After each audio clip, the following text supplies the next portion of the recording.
there a song for New Year's? Is there a song? Yeah. Like a New Year's song? You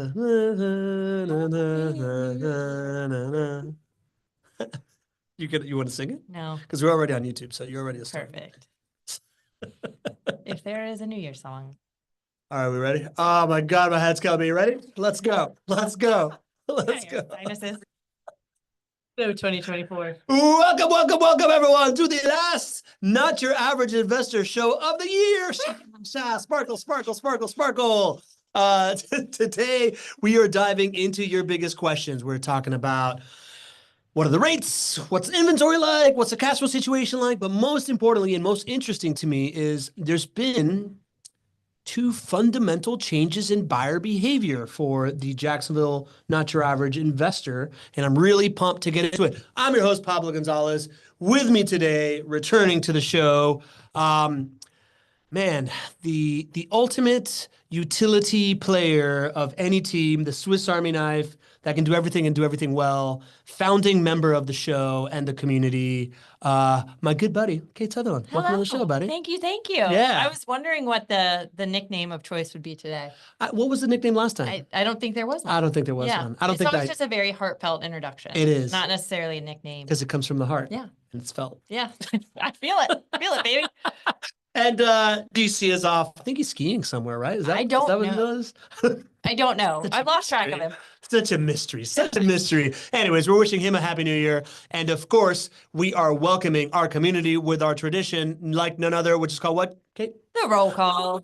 We got the mystery man checking in from Kuwait with a happy new year. Happy New Year. Do you want to say the names? Do you know all the nicknames? You don't know. Nope. Danny Davies is our mystery man. We got Joanna, our community manager. She's in the Philippines. They already celebrated New Year, so she's hanging out post New Year celebration. Joanna, She's ahead of good the to game. have you here. We got T. Caster from Nashville, Tennessee. Good to have you, T. We got our usual leadoff hitter batting fourth today, John Henning. We got the ringmaster joining us on this New Year's Eve, Drew Barnhill. We got the maven from the mountains of Denver today in Snowy Vale. I'm not jealous at all. Leslie Wilson, good to have you. We got Jeff Pettyjohn welcoming us with a happy new year. Ed Lowry with a happy new year from Jacksonville. Chris Lee from Fernandina Beach, good to have you. Our regulars, Gary and Rosalind Riley from Murrieta, California. We regard you highly. They reached out to me just recently too. I'm interrupting your roll call, Please. but it was just so sweet to just see their names come across my inbox. So and now they're here. And now here we are, all of us together on a New Year's Eve. them. Who else we got in here? We got Mary rockin' from, she's in Arizona, right? Mary, you're in Arizona? Yeah, pretty sure. But she's rocking. The Shaw man is in the house with his traditional good morning, good afternoon. Nadeem Shaw from the Pacific Northwest, the fairy godmother of the Not Your Average Investor Show community. You know, Hi, Jen. Jen fills in, the sweetest. Good to have you in here, Jen. Sir Jeffrey Bolton, wishing us a happy end of 2024. Good to have you. The guy who's Rockland, the number 2 Steelers fan of the Not Your Average Investor community, Lewis Hudnell, in the house. Tell him that my husband is from Maryland and is a big Ravens fan, or should we save that? I don't think you should have brought that up at all, Kate. That's pretty awkward. What next? Are you going to talk about how great Cleveland is? All right, we got Leo for rocking on. Leo, always happy to have you back, man, because we love singing your voice, your name, and I guess your work schedule has kind of made it so you can't. Our favorite name to pronounce, Aaron O'Neill. Into the Lights. Aaron, good to have you checking in. John Williams checking in from Uniondale, New York. John Williams is a legendary musical score composer. Wow. Or at least he shares the name with him. Okay. And I like to poke him about it. Good to have you, John. Who else we got in here? We got T is in the house. All right. Oh, the first family of the Not Your Average Investor Show. Ken and Carolyn Meline. We salute you. Joe Culler from South Carolina. Joe, good to have you, bud. Who else in here? Charity Graham is back in the house. Charity, good to have you checking in. Le Monsieur Reggie Vonze from the Indian Empire with a happy new year. Reggie, good to have you, buddy. Always like to practice my French accent. Matt Coffey from Orange Park, right down the street here. Tom Banzer from Angola, New York. Angola, isn't that an island in the Caribbean as well? Probably same as New York. Yep. Same. Favorite smile from the Pacific Northwest, Pamela Myers, your friend. Yeah, that's right. Just talked to her. Early bird, Dean Curry, checking in a little late today. No big deal. Dean, we're not keeping track here, but you're welcome. Who else we got out here? Lewis Hallman wants to say boo Ravens. Oh, no. It's okay. All right, cool. we are through. Ooh, Justine Herrera checking in, also with a Happy New Year's. All right. Happy New Year. Let's get into it, Kate. Let's do it. We are wrapping up 2024. Crazy. I'm really pumped to tap into these trends of what like new investors are coming to the market with that we have uncovered in preparation for this show. But for right now, let's give the people kind of what they came for, right? Like what's the current snapshot when you're on a sales call? I imagine it kind of like starts with rate because the rate kind of like determines the decision, which goes into pricing, which goes into cash flow. Is that kind of like the bridge that people are walking these days? It is. There's so many conversations too that start with cash flow. And by no means are we tiptoeing around that conversation, but I think this year we've probably had more folks than any coming to us understanding the dynamics that go into cash flow, right? It is so much more than just the property itself. The rates are a huge component of what dictates your cash flow from each property to property. And with that, I think everybody kind of didn't know this year, are we starting to see drops? Are we going to wait by the end of the year and then maybe rates are going to drop? Are they going to go up? Like, we've battled this for, it feels like 2 years now of this kind of roller coaster of what rates are going to do. And they've largely been pretty consistent this year. And that has allowed us on our side to say, okay, with rates at least a relatively stable position, and when you compare them to historic rates, we aren't astronomically high. True. Are we as historically low as we were? No. Do we want to be back to that place? Arguably not, right? But it has allowed us to kind of look at our inventory and say, okay, what levers do we have to pull here? And that's where we've started to be able to look at things like buying down your interest rate. That was really not a conversation that we had with clients coming into the sales onboarding process prior to this year. So you look at that opportunity, you look at some of the incentives that we've had on there, but you know what? One thing that has continued to do is prices have still continued to go up on our inventory. So I just think it's amazing. You guys we've had John Siebert on the show before. We've got some great networks with our lender base that we utilize. And this morning I could email John and say, hey, going on the show today, what are rates looking like as of today? Because they will change and they are changing every single day. So knowing what they are right now with, the relationships that we have with the point buy down aspect, we can confidently say you're looking at about a 5.5% interest rate. Okay. But a couple weeks ago, that was 5.25%. And a little bit before that, that was 6%. So there is still a lot of fluctuation, but at least we've kind of been in a pretty similar ballpark.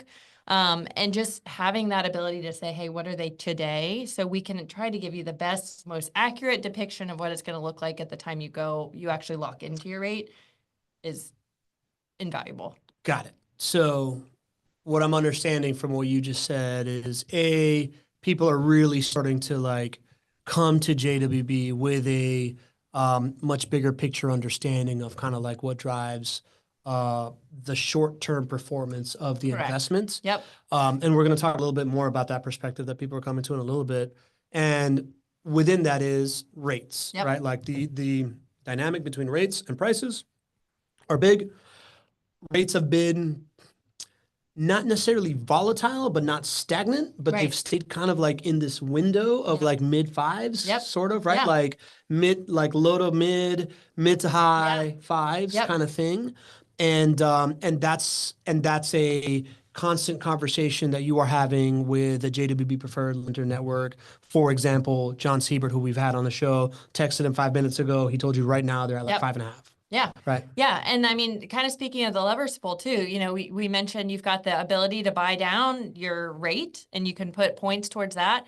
It's also down payment, right? I mean, for a long time, it was just kind of a standard for us to say, 25% down is the standard. Can you go lower? Absolutely. Could you go higher? Absolutely. Well, this year, when you look at the rates and you look at prices and you are trying to stay at that break-even cash flow as best as you can, working with those factors like the prices and the rates, 30% down is very, very common now for our clients where, we have the tool to showcase the impact of this property at this purchase price with this rent amount coming in. How can we manipulate an interest rate and customize it to what your situation is or what, the lender is saying rates are as of today? And then how can we manipulate the down payment percentage so that we can really build and customize the plan to exactly what you need, which a lot of people are still very, very, very much of the mindset that says, hey, I don't want a liability. Mhm. I don't want something that I'm going to have to walk into and just sink a bunch of money in.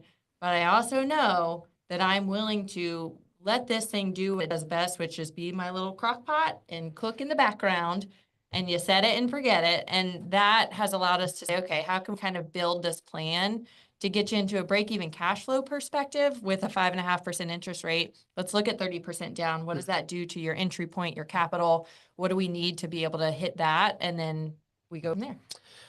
I love the crock pot analogy. Oh, yeah. Right? 'Cause I've used that. If you've been on the phone with me recently, you've heard me say, Yeah. let's be your crock pot. Let this be your crock Yeah. pot. I love it because I think of my crock pot. It's just like I do a little bit of preparation. Yep. I throw it in there, and in the morning, my house smells delicious, and I have lunch for the next 7 Right? days. You come home and you're like, thank you. I love that. That's cool. All right. So recap. Rates are doing what they're doing. That means that folks are able to in the mid fives, right? I think Yeah. Ed Lowry said here he just closed and he was at like a 5.65, something Yep. like that. Mid-January closing, locked it in 5.62, closing mid-January. Yeah, that checks out. Yep. And then now what you're talking about is based on the pricing and based on kind of folks' plans and the crockpot recipe that they're trying to cook, whether it's chili or al pastor. You're seeing a lot of folks put 30% Yeah. down these days. Maybe 2 years ago, it was like a no-brainer, 25%. When I first started, it was like 20% Yeah. Yeah. worked as well.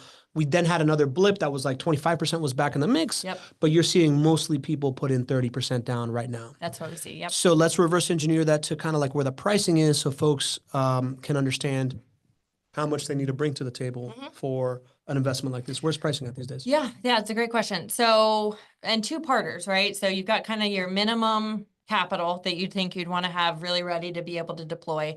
So much in my inventory right now, historically, I've always said, we're about a 60-40 split, a 70-30 split of new construction and renovated properties. You look at the market as a whole too, as to what we would have to be able to find and acquire to buy a property, renovate it, be able to turn it over and sell it, rent it to make the numbers work on the back end. That's been a lot more rare. So this inventory that we have right now is very heavily weighted. As of today, I have one renovated property available for sale. Okay. Will more of them come online mid Q1 next year? Yes. But as of right now, everything but one is new construction. So I say that because our renovated properties, those are usually your entry at a lower price point, right? Which is fantastic to add to your portfolio with those. But for now, mostly new construction prices are probably $215 to $280, and we have a duplex, which we almost never have duplexes for sale. Both sides of the Yes, duplex. yeah, you're buying the full building. duplex. So you've got Very two cool. sides. Both sides are already rented, and that's $580, $585 Okay. for a purchase price, which So you think 580 divided is by like two. about 290 per. No, 580. Yeah. Public math. Never do Yes, public you math on here. do. Yeah, No, yeah. look into your eyes. Yeah. Make you come up with the answer. Yeah, it is. Yeah. Yeah. Sure. Yeah, it's 290%. Yeah. Okay, interesting. All right, so low to mid 200s for new construction. Is the duplex new construction? Yes. Oh, interesting. it Very is. cool. Very cool. And then there's only one renovated property right now. You know, as you're saying this, I was actually prepping for next week's show, Yeah. Perfect. Which is there's this report by Fannie Mae talking about like the 5 predictions for the year for next year. And one of the predictions, teaser, is that new construction is like the new darling of like inventory right now, right? Like, so that checks out. It does. It does. I mean, and I always like to keep it in perspective too of the one renovated property, it's 180,000 entry point, right? So when you're building that portfolio, those properties, you think about the entry point that allows you to grow your portfolio. Those usually go very, very quick because especially our clients that know us and they know JWB and they're saying, I can get one at 180. Sign me up for as many as I can gobble up. So the new constructions, of course, are amazing opportunities as well. I think the perception of new construction always aids in those of this mindset of thinking, well, I don't, I'm not wanting the additional maintenance. I don't want additional vacancy. And it's pretty neat when we actually go and run the numbers. There's not one that really outperforms the other. Yeah. Because of the standard at which we renovate our properties, which then in turn kind of goes back to, in order for us to be able to renovate at that high of a standard, the acquisition has to make a lot of sense. It's just been harder to do this year in this market. Yeah. Okay. Interesting. The chat is happening, right? Communities talking. A couple people, folks talked about like the incentive package that's been going on. I know that there was an incentive package that was expiring at the end of this year. Yeah. But actually today, Yeah. is that still available? Like If you go somebody... under contract today, yeah. So probably It not. would have to be, yeah, it would have to, it would probably have to be somebody that has already been in conversations with us. Okay. Because it'd be really hard to start at square one today Yeah. and make you feel good because, you know, you always walk into from a business perspective. Obviously, we wanted to put our clients in a really wonderful spot to be able to lock into purchase prices today, but also for the team. Like we just want to come out swinging in Q1. Yeah. And so that was really the mindset behind the timing of this one. But at no point would I ever want to sacrifice how we onboard a client to just take advantage of an incentive. Yeah. If you start to bypass all of the steps of, hey, well, what is this going to look like for me as I actually become the owner of it? It gets pretty dangerous because now you're closing on a property and you're like, whoa, whoa, whoa. Are you also the property manager? What does that look like? And that's not how we want to onboard anybody. So. Totally. So that being said, Jeremy Bowen, I appreciate you popping in the Q&A, right? Like if you want a question asked on the show, put it in the Q&A because the chat does its thing and these glasses aren't real. So they don't actually help me see from far away. But that being said, so what incentive package are you offering from Jeremy Bowen? We were just talking that there's still a maintenance credit that JWB is offering. Yeah. So the December incentive aside, there's two. So if you have a 3-pack, if you have 3 properties that you're putting under contract at the same time, then that yields you the opportunity to get a purchase and sales incentive. So that's 2% of the purchase price that is applied on your contract at closing. So earlier we talked about your interest rate, right? We talked about that opportunity to buy down your interest rate. Well, it costs money, right? So in order to be able to have JWB contribute to that, 2% of your purchase price is similar to about 2 points that you could use to buy down the rate. So that helps you from a closing cost, less capital out of pocket at closing. But that's if you have 3 properties under contract simultaneously. Okay. So if you're buying a bundle. Correct. Oh, love it. Beyond that, so let's say, well, I've got the capital to be able to buy 1 or 2 properties. What you get there is a property management incentive that after you close on the property, you'll get your first statement through JWB, and that same 2% of your purchase price, you get back on your first statement. So you think about the impact, you know, kind of full circle here of where we started with rates, purchase prices, you know, by the time the impact that those have on your net rental income. The other thing to consider is any sort of maintenance or vacancy costs. So this was JWB saying, hey, we don't get to control rates, right? The market is still growing. It's still very healthy. So that's going to continue to have an impact on purchase prices going up. What can we do on the back end to make sure that you don't have these additional maintenance and vacancy costs come at you in the beginning? And so that's what that property management maintenance incentive is on the back end. So still 2% of your purchase price on your first statement. The idea and the goal behind that is this is capital for you to reserve so that you can utilize that for any additional maintenance vacancy that you'd experience in the first couple of years, if and when they come. Okay. I'm going to ask you to repeat that to me one more time for 2 reasons. One, I told you I have a little bit of a sinus headache, but I was also just pumped that Jeremy asked the question, and now he's saying thanks for he's a new guy. So Jeremy, just want to welcome you. Thank you for asking a question. Absolutely. It always takes a little bit of courage to like jump out in front of the community when you see such a thing. So 2% of the purchase price. So whatever the price of the property is, let's say $225. Since that's going to be really easy math for me. And all of our properties, it's between about $4,000 to $6,000. Okay, thank you.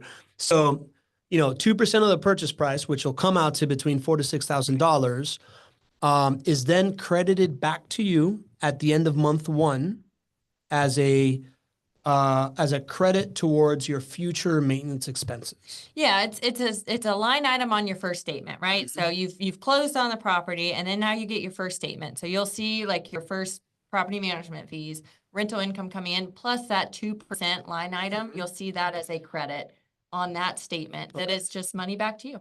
Okay, so that's money back to you.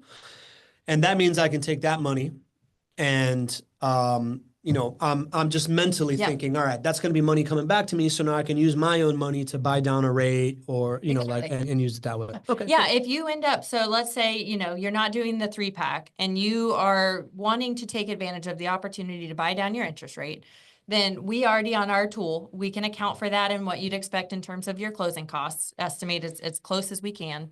And then you could also kind of think about that maintenance credit on the back end, the property management credit, as paying yourself back Yeah. for any points there. We are already accounting for maintenance and vacancy percentages in our returns. So that it's kind of twofold. Do you want to keep that, right? You should have some reserves on hand anyway for your property. Do you want to add that to it and just be able to tap into that bucket as maintenance and vacancy arise? Or do you want to consider it a payback for a point buy down? Buy down the rate. Yeah, I like that. The more seeped I get into this industry, the more I realize that as a rental property investor, and Greg's been kind of telling me this for so long. Yeah.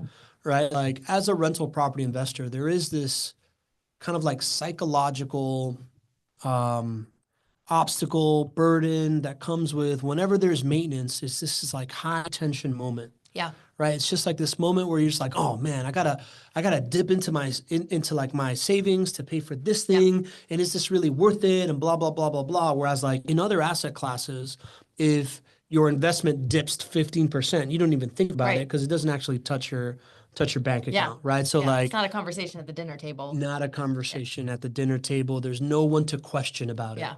Right. So like I see this maintenance credit as one way to either hedge against that, right? Like say, oh, okay, so I'm actually not having to touch anything because I have this money already there. Right. No big deal. It was already set there. Or it's money to play a little bit of offense. Like if you can handle that kind of like that psychological hurdle and you're already prepped for it and you've already like put this money aside and you know it, you can then just use that money to increase your cash flow by lowering the rate. And that's kind of like a long-term investment in future cash flow as well. Absolutely. Okay, cool. I'm into it.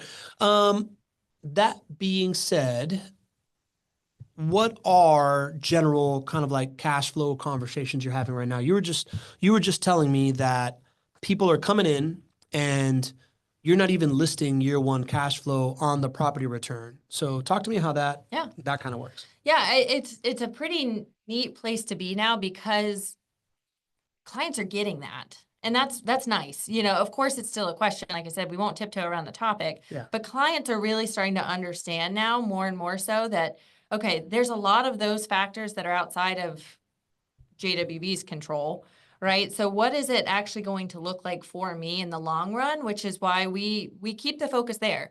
So on our generator tool now, what we're highlighting is we're saying, hey, let's remember why we are getting into this in the first place. What are these dollars meant to do for you the longer you hold on to it?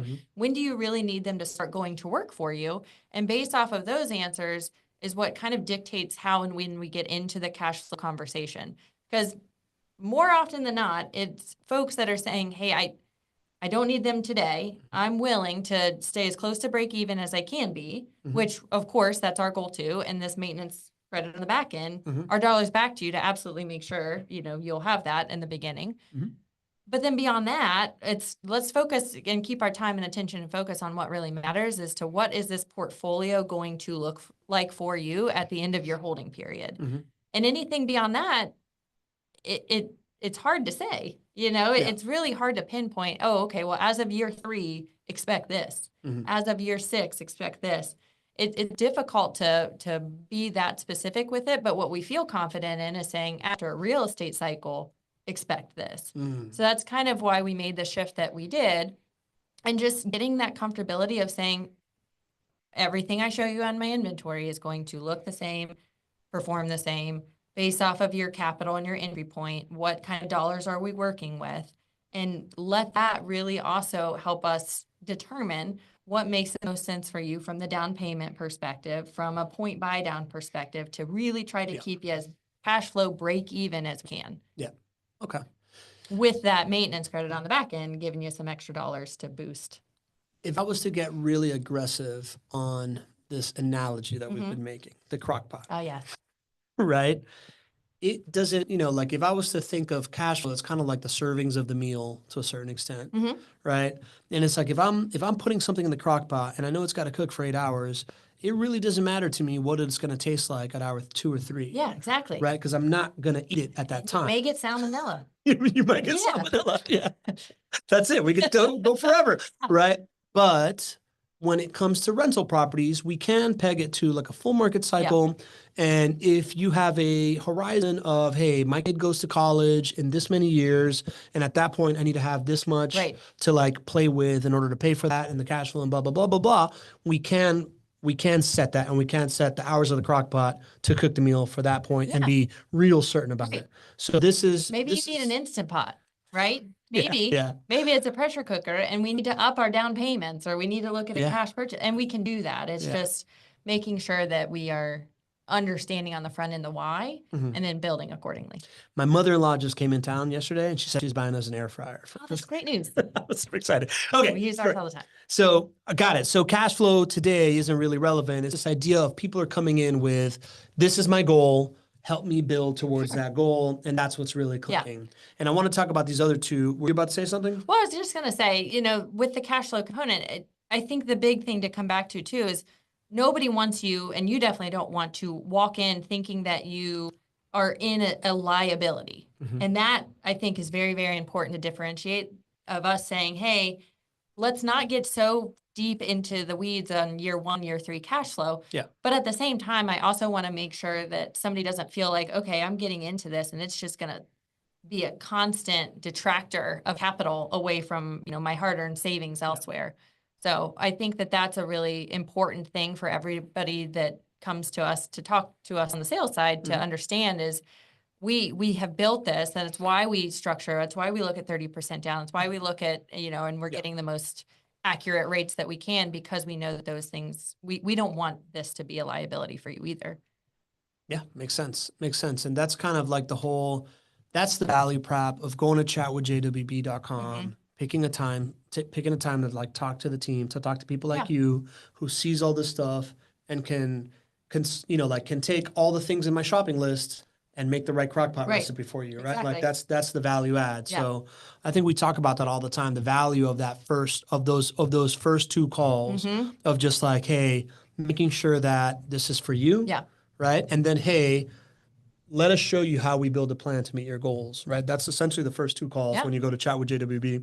And you pick a time. So if anybody wants to do that, Jeremy, I know you're new, but it's always a good exercise. It's not you guys, like you just revealed your cards a second ago. Like you're not, even if an incentive is running out today, you're not going to try to get somebody, how can I get you in the house today? No. Like it's very much like a get to know you, and it's a really good exercise. Yeah. When I teach real estate stuff around the country, I always say, give JWB a call so that you can use that as the measuring stick to how everybody else treats you, right? Like once you see it, you can't unsee it, right? Like this idea of like aligning interests. All right, that being said, we're going to get into these 2 trends that I think are super, super relevant, but we have a couple of questions. Let's do that. Jeremy's got another question. Jeremy, he says, in general, what have the monthly rental rates been market-wise for the last 2 to 3 bedroom rentals? Also, how much gets pulled from your monthly management from that amount?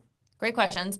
I would say our average rent, and most of our properties are 2 or 3 bedrooms. Occasionally you'll get a 4-bedroom. Everything's single family that we're selling turnkey. Sorry. But the average rent amount is about $1450. Yep. Checks out. So not much has changed there. From the management fees. So we're only collecting a monthly management fee if the home is rented. I always think that's important to note. And it's 10% of rent collected. So whatever that looks like for your monthly rent amounts, 10% of that comes back as our monthly management fee, unless you tier up into what we call JWB Elite, which once you reach 5 properties, that drops down to 9%, and 10 properties, it drops down to 8%. We got a couple of JWB Elites in the chat. We I sure see do. them. Tom Banzer's asking, he's got a property in Memphis that's going to be vacated at the end of January. What's the renter pool looking like currently? Tom, JWB really has like all the data in Jacksonville, right? Like the belief at JWB is to be fully vertically integrated, to fully own the outcome. You need to just be a mile deep and only an inch wide in just one market. Yep. So I don't think you have any stats on Could Jacksonville. not off the top of my head. Right. Very good. Solid. But those were the stats on Jacksonville that you just shared. And then Anonymous Attendee asks, if I cannot find a property I like, can I buy one myself and get JWB to manage it? The answer is yes, absolutely. We can very much serve anybody that owns a property that was not purchased by JWB and just would like for us to manage it. I would just make sure upon that process, right? Just ask yourself those questions of, okay, think like JWB thinks, right? And in terms of the locations, excuse me, is the demand there? Is there rental demand there? From maybe it's going to be a very low entry point. What are the dollars going to look like to do the renovations if those are needed? Will you be able to keep a resident in their long place? So just ask yourself some of those questions upon your acquisition strategy. And I think it's a great plan. And we can absolutely be here to serve you on the management side if that's the route you go. Yeah, for me personally, right? I'm a customer of JWB. Yep. I have my own business. I didn't want to spend time trying to find a property, trying to vet all these different things, bringing a property up to a certain standard. There's a great value, and I think the majority of folks here in this chat and in our community, they see the value in just this idea of, hey, JWB has this thing figured out. Yeah. Why would I try to like outsmart them in Jacksonville when they're the category leader and they figured all this stuff out, right? So like you can definitely do that, and folks have done that, bring property management properties to JWB. But if you don't already have it, like if you don't already own the property, it's probably not the best use of your time. Right? Unless you feel like calling in your brother-in-law and fixing a property for the next 3 months or whatever, right? Yeah, absolutely. So cool. All right. So this is to me the most interesting part of the call. As we were getting prepped for this, Kate, we found 2 fundamental changes that are happening as far as from the sales front of people coming in. Mm-hmm. The first that you told me is that folks are having post-COVID whiplash. Yes. What is that? Tell me what you mean by that. So it's interesting. The folks that you look back at pandemic times, right? Rates being what they were, especially in Jacksonville, prices still very affordable. And you had a lot of new investors that were able to jump in, and they jumped in, was it feet first? Head first. Head first. Yeah. Okay. They jumped in head first. Yeah. And they were very, very excited, right? You were able to get very cheap debt. They were able to get these properties. Not so much time, energy, effort went into where are they and who is operating on my behalf. The media, for like a blink of an eye, was like, everybody should be doing Everybody this. do it. Right. Yes, yeah. And they did, which, had a great impact on appreciation, right? You look at the impact that had on prices and demand and all these things. Well, what's now happening is you're a couple years into owning that property now, or those properties. You're a couple years into a relationship with that property manager. Mm-hmm. And there are quite a few folks that we are speaking to now that are saying, A, I'm getting what I paid for, or B, I wish I would have taken more time to get to know the company. The property itself is fine, but I can never talk to my property manager. I get crazy amount of work orders that I had no idea what this work was, when it was done, why it was done. I'm not communicated with. Nobody's there to give me updates. Yeah. The rents aren't increasing. The market isn't. I bought in a market that seemed better than it is. Right. Yeah. And so many folks right now that we're speaking to on the new business side of things are not brand new investors. They're new to JWB, but they are coming to us almost from a place of, I can't do that again. Yeah. I need to find a place that I feel really good about the operator. That is so interesting to me because it's been recently that I finally figured out this idea that JWB serves not the first time. I mean, JWB is perfect for the first time investor. I'm a first time investor, right? Sure. And for me, I don't know any different. Yeah. But it's almost even better for like the second time investor because you know the difference of what's out there. I think of Jag Chadda's story. I think of Leslie Wilson's story. So many stories we've had on the show of folks that are like, oh yeah, I was, I really wanted to get into real estate. I got it. I realized that I didn't do all my, I fell in love with like numbers on a sheet. Yeah. Or somebody told me that they were doing it, so I wanted to do it like them, and I fell in love with the person. Yeah. But I didn't really vet out this idea of, I only buy a property once, but somebody's going to manage it for the life of that property. And if I can't count on that, that team, Right. then none of this stuff is going to work for me because it's a lifestyle thing Sure. much more than a, ROI thing. Yeah, absolutely. And then that kind of comes back to the conversation earlier. Yeah. New construction versus renos, area of town. We could spend all the time in the world of saying, hey, let's just look at inventory, regardless of which property you choose. If your operator is not performing at a very high standard, it's going to eat away at your returns one way or the other. Yeah. And folks are feeling that. And even if it's not high maintenance numbers, just the lack of response and the lack of feeling like you are at least supported in this investment and you have some idea of how it's doing, good or bad. Yeah. That's what we hear the most as a big pain point for folks is just, I wish I could just talk to somebody about what's actually going on there. I talk about this stuff all the time, right? Just recap here. There was a moment post-COVID where the media and everybody were just talking about single family rental properties. Wall Street rushed into it. A bunch of retail investors rushed into it like we did. And within all that, right, it's just kind of like when your friend tells you to buy NVIDIA stock, you're like, oh, okay.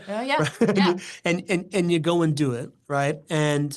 And what we talk about a lot on this show is that the order of operations is broken. Most people, when they go into this asset class, they spend 95% of the time thinking about their property. Then, the property is kind of like where the market is or whatever, just kind of like correlated to where somebody has like a lead on a property for you. And then they'll spend an hour, 2 hours on Craigslist and Zillow or whatever and Google looking for the best property manager in town. When, the order of operations should be find where the best teams are that can handle this for a passive investor. Then look at the different markets, right? That's the passive investor piece. The team piece is the who's going to give me visibility, who's going to give me the feel goods that this like $300,000, $200,000 thing that I just bought is in good hands, right? Yeah. Then there's the is this market going to perform the way I want it to, right? Like, sure, it sounds great to go buy a property in Cleveland or Detroit or whatever with like a bunch of cash flow. But are people moving there? Right. When somebody moves out, are you going to have somebody like right there to move in right after it? Are rent's going to continue to increase? Stuff that's happening in Jacksonville because it's such a big market. And then it's like, okay, once you have those two things, then you look at the property. Exactly. Right? So people getting got like that when like it got cool for a second makes perfect sense. And where I want to go with this is it's only going to get more important to have a great operator. Right? Like as we look at this like great generational wealth transfer, right? Like from boomers to millennials, right? Like you're a millennial too, right? I'm a millennial. Yeah. We've greatly grown up with like access to information at our fingertips, right? Like I was the last guy that had to look stuff up on an Encyclopedia Britannica, like the disconnect that's going to happen between folks being like, what's happening with property and actually getting like a response from them or not. Property managers are going to have to like keep up to that. They're going to have to invest in technology like y'all have and have been doing really aggressively for 10 years. They're going to have to invest in culture and recruiting folks to a team that didn't always see themselves as like, I'm going to be a property manager when I grow up, but do want to go work for a very high performing team with good leadership and growth opportunities. Right. So like, I just think that's just the tail of it. I would assume that this is going to happen more and more as people inherit portfolios and are like, well, I want to hold on to this, but what do I do? Right? Like, I bet you that's going to continue to happen. Oh, I think for sure. I mean, and just you look at the world changing and what technology is replacing, and you have to ask yourself, what do we not want to have replaced? Right? And to have a team that this is home for us too. So you talk about market changes. Well, that's impacting us personally as well. You talk about downtown revitalization. That's impacting us personally as well. And so to just be able to know, hey, looking at market conditions, looking at what's happening right now in these locations, to have some trust in, okay, there is perspective, there is true ownership into what you all are saying because we ourselves are invested in this city. Like that you can't replace. That's not a Chat GPT response that you'd be able to get. Yeah, agreed. Okay, cool. So that's one big trend that's changed. It's like now more than ever, people that you're talking to are second time They know what investors they don't want. that got burnt, Yeah. like in their second go around and trying to do it right this Yeah. time, and 1031 exchanging or like stuff Yes. like that. Yeah, right? absolutely. Yeah, so love that. Second is, and this one really puts a smile on my face, but you told me that Jacksonville is starting to sell itself now. What do you mean by that? Yeah, it's really interesting. I look at back 6 years. I'll be here 6 years in February, and I look back. My first role was setting sales calls. Mhm. So I would get on the phone with folks and I would set our sales team for their first strategy call.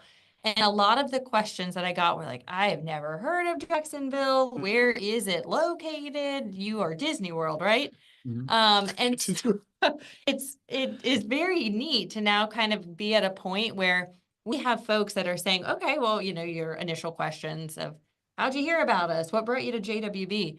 The amount of folks that are so well versed now in Jacksonville as a city, Mhm. it's extremely inspiring to know that other people are really starting to see the consistency that this market has offered. Mm. And not necessarily that, but the potential of like, wow, what an amazing opportunity that I could get into right now. Yeah. Because there will never be another right now in this city, right? You don't get to say, hey, downtown is already revitalized.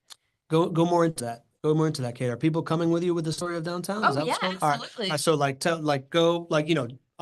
we've got new people here. So what is that story? Yeah. I mean, just looking at you're starting to see Forbes, right? You're starting to see fastest growing cities, best places to live in Florida, like all of these. Second hottest job market in the U.S. according to the Wall Street Journal.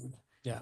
Fastest growing population. You've got supernova city status, like all of these. Fastest growing median income in Florida. Like those are headlines that people are seeing now. So what used to be conversations of us saying, hey, here's why this market has worked and will continue to work. Yeah. None of those things have gone away, right? We're still a very, very service driven economy here in Jacksonville. Those things are still needs. Yeah. Still Right? They healthcare, exist. still finance, still logistics, still naval station, still Amazon government distribution and center, logistics. the ports, right? All of those things are still there. Plus, on top of that, now you're getting some of these big headlines of saying Fortune 500 companies of tech and health, more and more healthcare and universities and all of these additional components that are really starting to recognize the opportunity in Jacksonville from an affordability standpoint, from a growth standpoint, to say, hey, we can plant some roots here.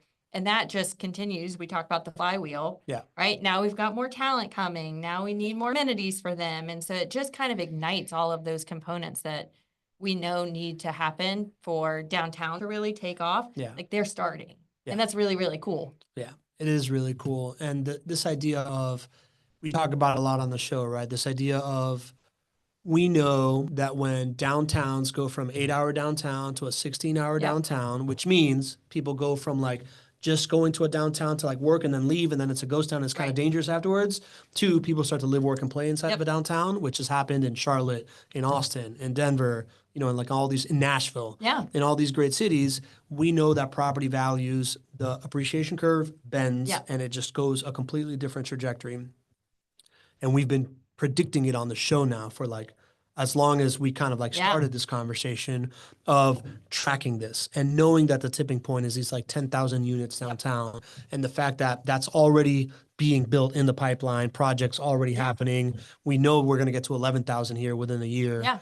And it's like buying into Apple right after they released the iPod, knowing that knowing that the iPhone and the iPad and all this other stuff is coming, right? Like, I think it's really cool. And it puts a big smile on my face, because I remember when we were first, you're about to be 6 years here, right? I'm like right at 5 years. But like when I first started talking to Greg about the show, I was like, hey man, I think you got to talk about Jacksonville on the show. That was a pillar. Yeah, that's right. It was one of the core pillars of like, why Jacksonville, and the idea that it's really, really happening is like, it's incredible. It is incredible. Really cool. And one of my favorite parts about our conversations with folks is like, you take all of that aside, and even without that, like, look at what we haven't had for this long, and it still worked. Then you look at that, and like, that to me is that moment in time where people are seeing that now to say, oh, okay, you guys are now a name that are topping a lot of these big lists. And it's only getting better. So I think it's really neat to look at it from that perspective of, you take all of that away, it has still worked. You add that in, it's really neat to see what it's about to be. It is really cool. And you know what, as we're going through this, right? Like, and I was just kind of railing on like the wrong order of operations, but I just realized that like the fact that people are now coming in because they've had a bad experience, so they realize the value of the team, and they're coming in because they realize the value of the market. It's finally actually the right order of operations, right? Like people really are looking for team first, market dynamics that provide, you know, growth and risk mitigation at the same time. And what about property? Are people like getting hung up on property? Are people like asking more or less about that type of stuff? You know, you still get a ton of questions around it, and absolutely from the first time investor. You know, a lot of time is spent there, as I think it should be, because we have to prove ourselves. Yeah. You know, I can't tell you that my director of construction that just went to a trade show and came back with a knowledge of a Palisade tile, which is going to increase, you know, the amount of moisture that a bathroom floor can take. Like, those are cool things that we get to experience, but that doesn't mean a ton to a new investor that's like, oh, I don't quite know you yet. I don't quite know your product, your model. So yes, we spend quite a bit of time on properties themselves, but I will tell you, once you've looked at 2, you've looked at 12 because they all start to look the exact same. Returns are going to fall within the same bucket. Price points will be the exact same. Floor plans, finishes, color schemes, like locations, everything is the widgetization of a completely complex transaction is what you have really figured out. And it's been really neat because these folks that are not first-time investors, but know what they want, it's so much less about the property because they yearn for that. Like, oh, you found out a way to rinse and repeat this thing and you've got 6 of the same thing. Give me all 6. Like, yes, sign me up. I want that. I want that repeatable product. Not this, is this the one that's going to work? Or is this the one? I've got one in this market. I've got one in this market, you know, like. We talk about scalable all the time, but I think the magic word is repeatable. Yeah. Right? Like if I'm going to dip my toe in real estate, you know, most people are doing that because they have a why. The why generally I was just talking to my best friend about this. He's like a hotshot lawyer, and he's like, "Oh yeah, I've got all these like venture capital investments and blah blah blah." I was like, "That's cool, dude. I want like 50% of my net worth to be in real estate." You know, like, and I want to get there, right? Like I want the kind of like when I think about my 60/40 portfolio, I want the super low risk and pretty high return kind of like buoyancy of real estate to be at least 50% of my net worth.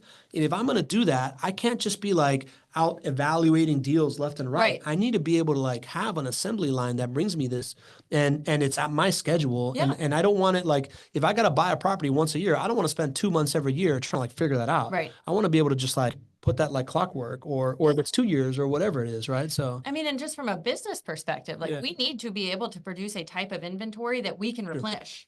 Right? If everything was this kind of one-off outlier, we would constantly be trying to fill that void and let's plug in this hole and let's plug that hole, right? Like we would constantly be doing that versus having such a repeatable product means we have enough ability to replenish that inventory as we need to. I love that. And meet people's plans. Right, and exactly. do the thing, right? Justine Herrera is saying, I have 6 years residential property management experience. So important to have a solid team that communicates timely and consistently. The fact that JWB is so invested in everyone's success is crucial. Not Your Average Investor Show has continued to be so informative. Thank you. Thank you, Justine. That's awesome, That's pretty Justine. awesome. Anonymous attendee says, how big is the downtown and what is considered to be in downtown? I don't know how big the downtown is, but I can tell you that downtown Jacksonville it's split by a river. It's got the North Core and the South Core. The South Core is this like healthcare sector. And then the North Core, you know, like right by the river, there's like it's like a pencil thin mustache strip of buildings. And then above that, it's been decrepit for a long time, right? And what's really happening is that there is these big foundational like anchor projects that are coming. You know, one is the stadium and the stockyards and all this development that's being done by Shad Khan. It's going to include a Four Seasons and all these other things. And on the other corner is JWB has procured 20 city blocks of downtown. And out of the first, like, I don't know, 6 or 8 blocks is the Pearl Street district, right? You're already proving it out with this like first cluster that you have. Does that have a name? Phase 1. Pearl. No, but before Pearl, it's like the Sweet Peas and you know, so there's like a cluster there that they've proved it out with, and then they just went really ham at this other part that it's essentially going to be like a 4 block by like 4 block full on citywide development with mixed use retail, hospitality, residences, like public spaces that's going to completely activate that area. Our office. Your office, Yeah. your office is going to be there, right? So like, and once that happens, that's kind of like what a downtown. Well, when I say the 10,000 units, so first let's finish filling that in. When you want to fill in a downtown, you have to like build these clusters, and then they end up connecting. Yeah. I lived through this in Miami, Yeah. right? Like downtown Miami was dead. Brickell started happening, and then this area called Wynwood and the Design District started happening. And shortly thereafter, I just got back from Miami for Christmas. Yeah. It is just like, it looks like Manhattan forever and Yeah. ever, right? Like it's just like, it's completely filled in. So that's kind of like fundamental to it. But beyond it, the thing that starts the flywheel is the number that we talk about, 10,000 residents.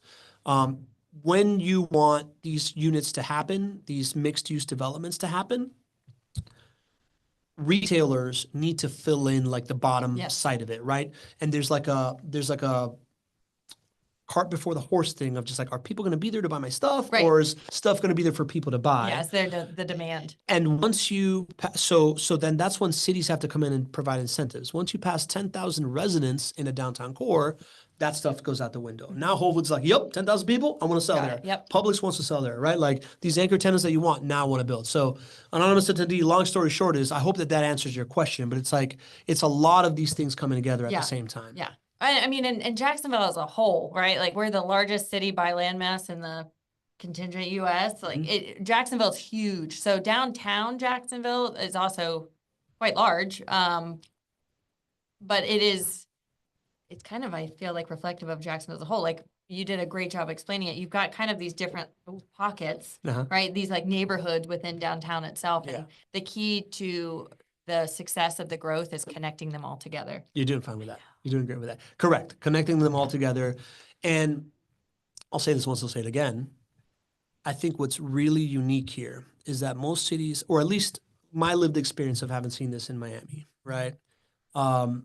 People recognized it, and all these folks came in from everywhere and were like, how can I make a buck? What's beautiful here is that there is 2 very significant stakeholders that have been here, that are building for the long term. Shad Khan, who's been there since he brought the Jags, and all the stuff that he's done for the city has been phenomenal. Yep. And then now the idea that a developer of, these like 4 partners that started when they were 24 and have grown up here doing this stuff and manage 6,000 single family homes all around the urban core realize I can bet much longer on downtown because everybody that I've been serving for the last 17 years gets to win. They get to build it the right way. And that is so unique, right? Like, so it's really special to be a part of it. It's really cool. It really is. Cool. And I'm glad you're getting credit for that on sales calls. It's about time. Because it's not easy. Yeah, it's neat. Yeah, it's cool. All right. One more question. Joe Culler is asking, have you announced the registration for your tour at the end of February yet? No, Joe, we haven't said the registration just to save the date that it is going to be the last day. I think it's February 28th and March 1st. Right? Yes. It is those 2 days. So try to get here February 27th and stay through the weekend. Yep. It's going to be a lot of fun, but we will be announcing that here shortly. And Mike Foster also had some clarity, plus the non-JW. All right, so this is when they were asking, can you buy your own property and bring it to Jackson to JWB? Mike Foster is clarifying, because he's a fan of the show as well and a client, that the property has to be in Jacksonville for JWB to take care of it. Yeah. Right? Yep. It has to be in Jacksonville, and he is correct as well. We have minimum livability standards that we have to make sure our team's going to go walk it. It meets those standards for us to feel like we can manage it. There you go. Mountain Man Billy Green says he just now noticed that you have champagne glasses on your sweater. I know. Kate had that. I'm like, oh my God, you have the great Happy New Year thing. And she's like, I also have hats and stuff. So she brought this stuff, and that distracted from your already festive attire. I really knew today's my opportunity to go big on the show.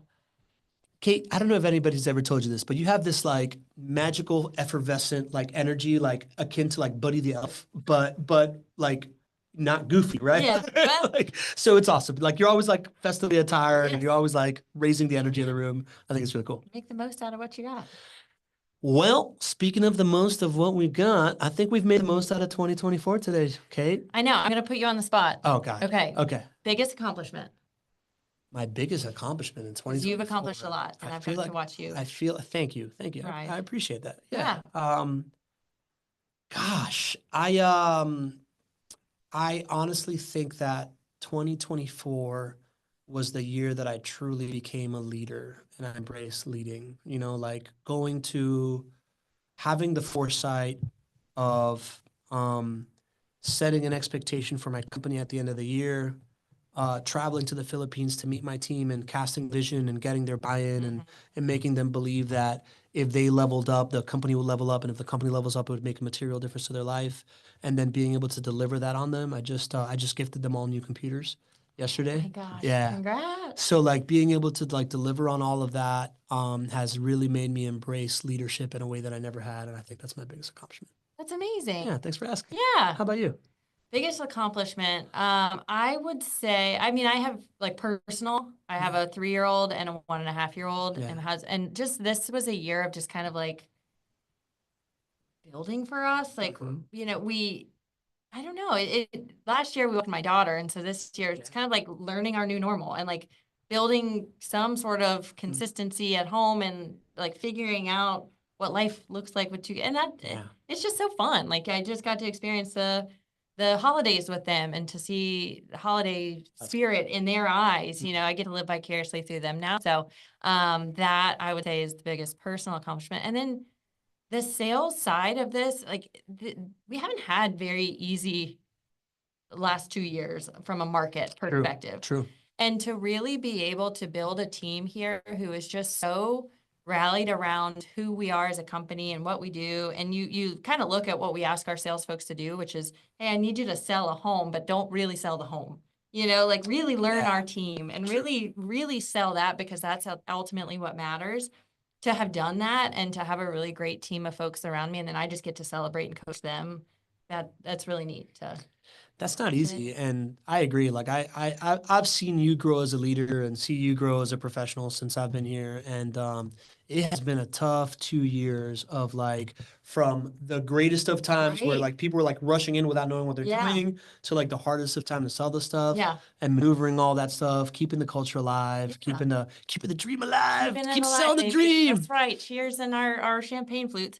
But I mean, that kind of like to end this out, right? Is now you've got folks that are coming in, clients that are coming in saying like, hey, I'm in on this Jacksonville thing. Yeah. I know what I need out of an operator. And then like we get to fill that love bucket so quick. Yeah. Like that is us. We've got that. That's huge. That's huge. It's awesome. Exciting. Well, here is to an awesome 2025 for both of us and for JWB and for the Not Your Average Investor community. I can't believe that we had 70 folks join us today. That's amazing. Right? Like we were like, is anybody even going to come to this 31st? And I was like, Greg, no one's going to come. But I was wrong, Greg. I was wrong. You were right, GC. You were right. You were right. So we can't, I love that I'm doing it with you, right? Because this community built from the ground up. And it just means so much to us that you spend, hours with us throughout the week, middle of the workday, on December 31st, getting ready for New Year's, and you're still here, still asking great questions, still being great. It's amazing. We never take it for granted. Cheers to 2025. Next week, we're diving into the top 5 predictions that Fannie Mae has put out in the real estate market. But from now till then, going into 2025, Kate, do you have any advice for people? Don't